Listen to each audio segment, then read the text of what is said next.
feel happy by giving pleasure to others. So there is two categories. Joy is always for positive thing. If you want to give only happiness to the people, they should smile, it becomes joyous.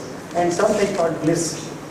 Equivalent term is Ananda in Hindi, that the sadness and happiness in the world does not affect us. I am not telling, but have something like what we get in our life, which quadrant do we stand? The best is bliss, the worst is pleasure. Now, if you see the happiness of a mind, it depends on interpretation. For example, if some house is on fire and the owner of the house says that, oh my God, my house is burning, he said, suddenly his son comes, he says, long time back we have sold this house, now he is happy. The same event can make you happy, the same event can make you sad. It is all the interpretation which goes. That's what the way we look things in life. Just think that what we are interpreting it. There is a victory in game. The side which wins celebrates, the side which loses always leaves. Remember one thing in life, I have seen that normally we form groups. In group, you will find what that group consists of. If some happy group is there, they are happily sharing. If some group is there which is famous for criticism, they will be criticizing. Remember in life that you can give others what you have. So if you are happy, you can give happiness to others. And if you are sad, you can always give sadness to others. So always have a checklist in your mind, are you happy or sad? Always your aim is required to be that you should be happy. Remember, it is said that if you see each life, somebody has carried out study, we get 80% of our requirement. But we have got it focused that we try to see only that 20%, what is missing in our life. That focus makes us lot of unhappiness. If you see the tribals and the animals, if you go there, they don't have anything to live. They don't know tomorrow they will get food or not. And they are worried that the moment they see us, they say, why people having lot of things with them, lot of pleasure, lot of house, everything is there, security, why do they commit suicide? You know that their attitude is, if you go to a travel, they see that I am happy today I got food.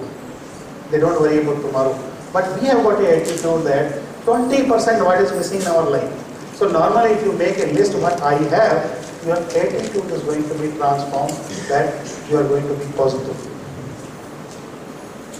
You see, we are always suffering from conditional happiness. And that affects us a lot. And conditional happiness is what? You want, today is my first semester, tomorrow is the second semester. So you are worried about second semester, how much marks we are going to secure. Some people even go beyond it. They say, when I am going to get a job, then only I am going to be happy. We are not enjoying that. Being in first semester itself, we can enjoy. Then comes that the Alexander example, that how much one person can have in the life. It is said that if you draw a curve, that beyond certain limit, the money cannot give you happiness. And that is what perfectly the Alexander said when he died. He said, my hand should be kept out of the coffin so that the people know that I came empty-handed and I am going empty-handed. I am not telling that, but I am saying that there is a limit where your happiness becomes proportionate to the money which you are. Let me tell you next.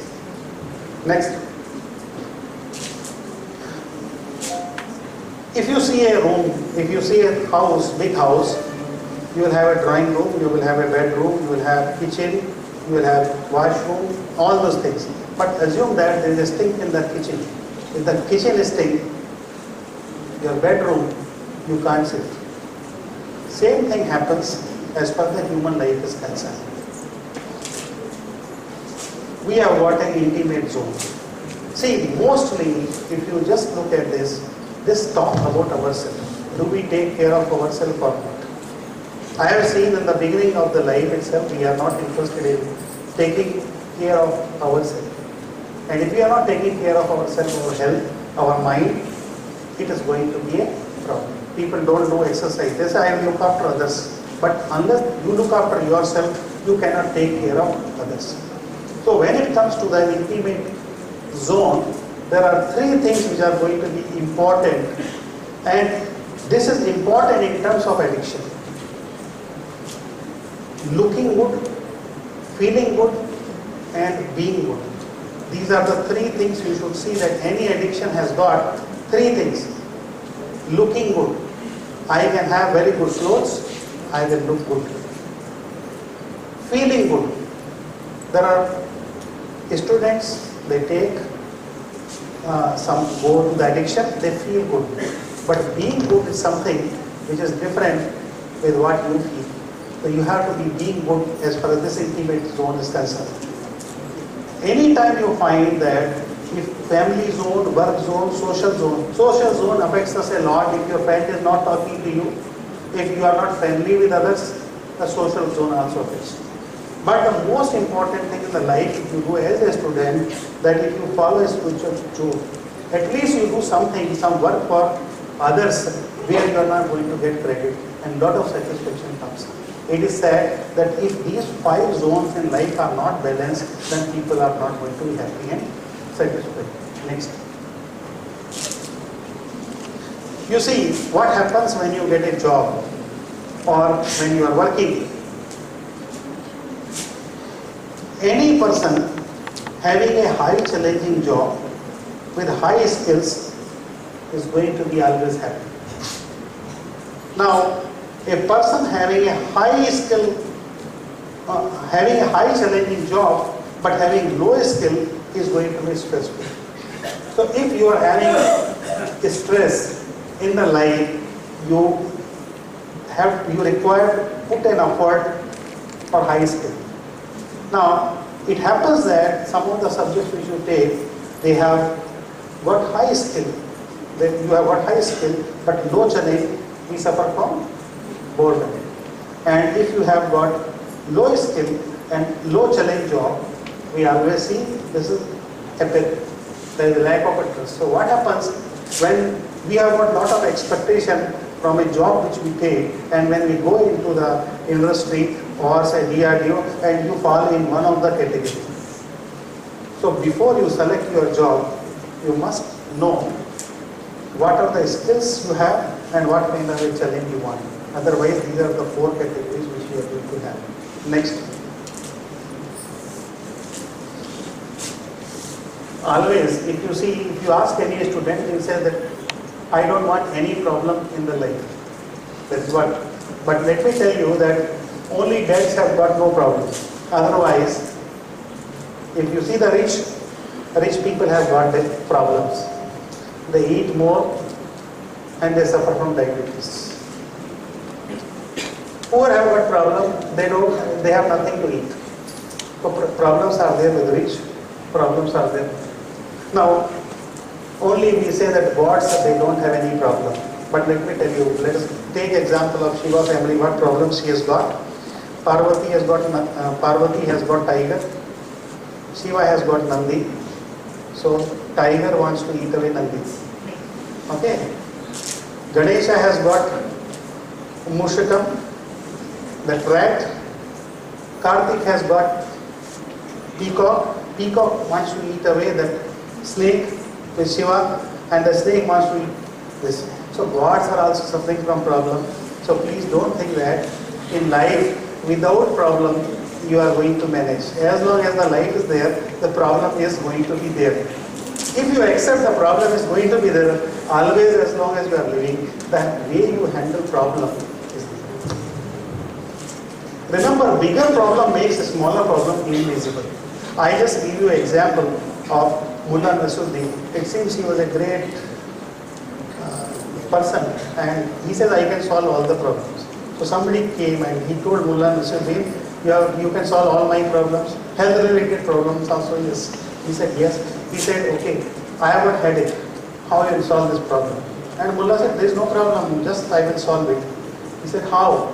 He said, close your eyes. He closed the eyes. Mullah takes a big stone, smashes his feet. And the person is crying. Oh my God, Mullah, my leg you have broken. What I am going to do? What? You do something. He said, what about your headache? He said, forget about headache here. You take care of my leg. This is what happens, when you are in a comfort zone, when you people are in a comfort zone and a bigger problem comes, then only a smaller problem. So these are problems are always relative in nature.